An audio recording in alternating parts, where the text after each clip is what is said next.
سلام و وقتتان بخیر. به استودیوی مرکزی کاکتوس نیوز با من مختار لشکری خوش آمدید. توجه کنید به چند خبر فوری که از درگیری میان ایران، ایالات متحده و اسرائیل به کاکتوس نیوز رسیده است. در 15مین روز از جنگ میان ایران با امریکا و اسرائیل، مقام‌های جنگی جمهوری اسلامی ایران میگویند ایران در پاسخ به حمله امریکا به جزیره خارک موج تازه‌ای از حملات موشکی و پهپادی را علیه اهدافی در اسرائیل و پایگاه‌های مرتبط با نیروهای آمریکایی در منطقه آغاز کرده است. به گفته سپاه پاسداران، در ادامه عملیات وعده صادق 4 پایگاه هوایی نواتیم در جنوب اسرائیل هدف حملات موشکی قرار گرفته و همزمان پایگاه‌های الزفره در امارات، شیخ عیسی در بحرین و العدید در قطر هم در تیررس حملات ایران قرار داشتند. فرماندهان سپاه همچنین امروز و دقایق پیش اعلام کردند که دقت موشک‌های ایرانی در 48 ساعت گذشته 2 برابر شده و هشدار دادند در صورت حمله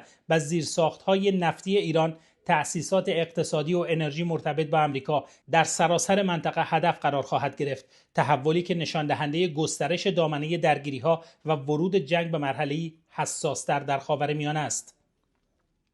اما همین لحظاتی پیش بود که امارات متحده عربی از رهگیری چند پهپاد جمهوری اسلامی ایران خبر داد. اوایل صبح امروز حدود ساعت 7 بامداد به وقت محلی در امارات متحده عربی هم صدای چندین انفجار سهمگین شنیده شد. از طرف دیگر جمهوری اسلامی ایران و سپاه پاسداران در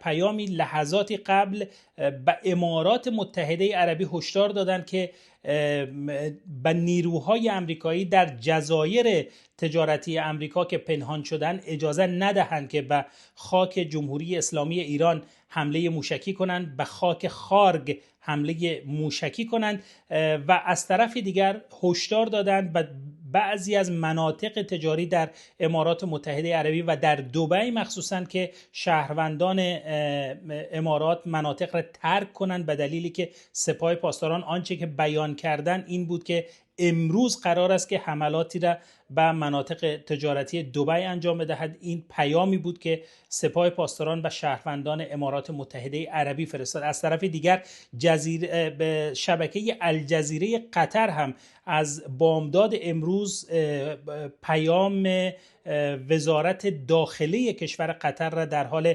زیرنویس کردن هست. در زیرنویس آمده است که چندین منطقه در قطر در حال تخلیه شدن از شهروندان هستند، چیزی که حکومت قطر نگران حملات شدیدتر جمهوری اسلامی ایران هست و به طور کل می شود گفت که منطقه وارد به تنش بیشتر نسبت به روزهای گذشته در 15مین روز جنگ ایران، اسرائیل و ایالات متحده آمریکا شده است.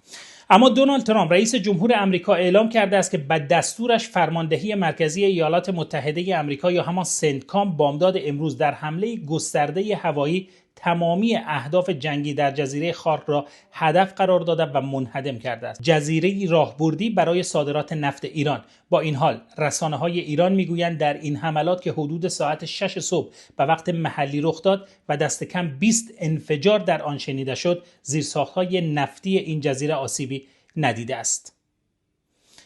دونالد ترامپ در صفحه اجتماعی تروث سوشیال خود نوشت که به دلیل احترام به مردم ایران منابع نفتی جمهوری اسلامی ایران در جزیره خارک را مورد هدف قرار نداده است، اما خبرهایی در واشنگتن و در اطراف کاخ سفید پیچیده که گویا دونالد ترامپ قصد دارد تا 1-2 روز دیگر نیرویی را برای کنترل جزیره خارک به خاورمیانه بفرستد، عملاً وارد یک درگیری زمینی با جمهوری اسلامی ایران شود، هرچند که چندین سناتور برجسته حزب دموکرات در آمریکا شدیداً با طرح دونالد ترامپ مخالفت کردند.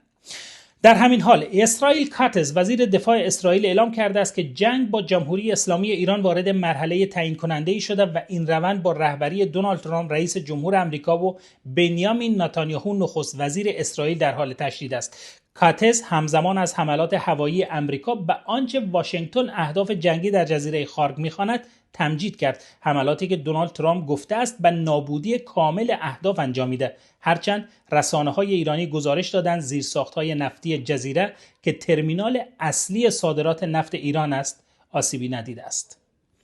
پیام‌های اسرائیل کاتس هم در 8 روز گذشته به شدت افزایش یافته. دقیقاً 6 روز از آخرین پیام تصویری که بنیامین نتانیاهو برای شهروندان جمهوری اسلامی ایران فرستاد میگذرد. 3 روز پیش یک پیام ویدیویی دیگر هم از آقای نتانیاهو نشر شد، اما رسانه‌های معتبر در راستی آزمایی که انجام دادن گفتند که ویدیوی 3 روز پیش آقای نتانیاهو ویدیویی است که قبلا و در گذشته هم یک بار استفاده شده بوده و ویدیوی جدیدی نیست و همین امر باعث گمانه‌زنی‌های بیشتری شده از هدف قرار گرفتن بنیامین نتانیاهو که طبیعتاً اسرائیل در مقطعی که با ایران در جنگ رو در رو هست، اگر آقای نتانیاهو آسیبی دیده باشد هم رسانه‌ای نخواهند کرد. اما هم در درون اسرائیل، هم در امریکا، هم در ایران و هم در کشورهای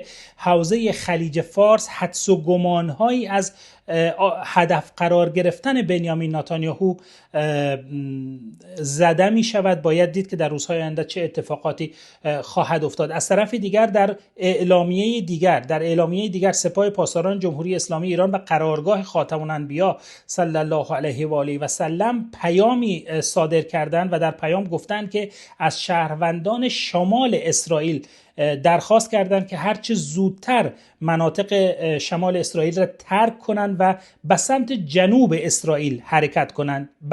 تعیین کرده سپاه پاسداران که به سمت جنوب اسرائیل حرکت کنند، به دلیلی که تا دقایقی بعد سپاه پاسداران تصمیم داره شمال اسرائیل را مورد حمله موشکی و پهپادی خود قرار دهد. این هم تازه ترین خبری بود که از ایران به آدرس اسرائیل برای شما ارائه کردیم.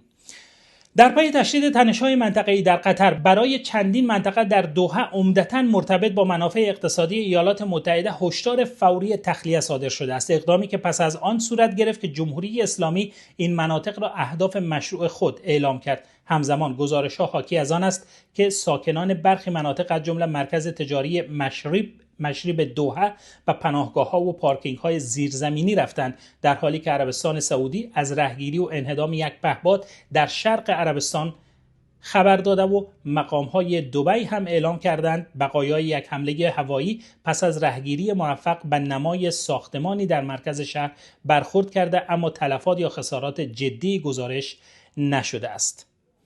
خبری که الجزیره ارائه کرده امروز همین بود، اما در کنار آن رسانه‌ها در امارات متحده عربی تقریباً میشه گفت که در یک سکوت مطلق هستند. همین چند دقیقه پیش هم وزارت داخله امارات متحده عربی اعلام کرد که 8 شهروند خارجی را به دلیل تصویربرداری از محلهای مورد هدف ایران دستگیر کردند و به محکمه و به قوه قضاییه معرفی کردند. در پی تشدید تنش‌های منطقه‌ای، یک انفجار شدید صبح امروز شنبه منطقه الرصافه بغداد را لرزاند. حمله‌ای که به گفته منابع امنیتی با اصابت یک پهپاد و یک موشک به محوطه سفارت ایالات متحده آمریکا همراه بوده است. مقام‌های عراقی می‌گویند در این حمله سامانه دفاع هوایی در درون مجموعه دیپلماتیک آمریکا یا همان سفارت هدف قرار گرفته و همزمان یک پهپاد دیگر هم در نزدیکی فرودگاه بغداد سرنگون شده است. رویدادهایی که تنها چند ساعت پس از کشته شدن 2 عضو گروه کتائب حزب الله در 2 حمله جداگانه در پایتخت عراق رخ داده است. اما هر دقیقه‌ای که خبرهای بیشتری از 2 طرف درگیری یا 3 طرف درگیری بهتر از بگوییم برسد، ما با شما در میان خواهیم گذاشت. فراموش نکنید که حدود 2 ساعت بعد ما احتمالاً با یک کاکتوس نیوز دیگر هم در خدمتتان هستیم تا نتیجه حملات جمهوری اسلامی و اسرائیل و پایگاه‌های آمریکایی و احتمالاً حمله پایگاه‌های آمریکایی و جمهوری اسلامی و اسرائیل و جمهوری اسلامی را هم با شما شریک کنیم. شما همین لحظه می توانید با فشار دادن دکمه سابسکرایب همین پلتفرم یوتیوب و شبکه کاکتوس نیوز خودتان را جزو کسانی قرار بدهید که از مهمترین خبرهای افغانستان و جهان جزو نخستین کسانی هستید که آگاه خواهید شد. از شما سپاسگزار هستم. مراقب خودتان باشید، مخصوصا اگر در جغرافیای ناامن زندگی می‌کنید. خدا نگهدار.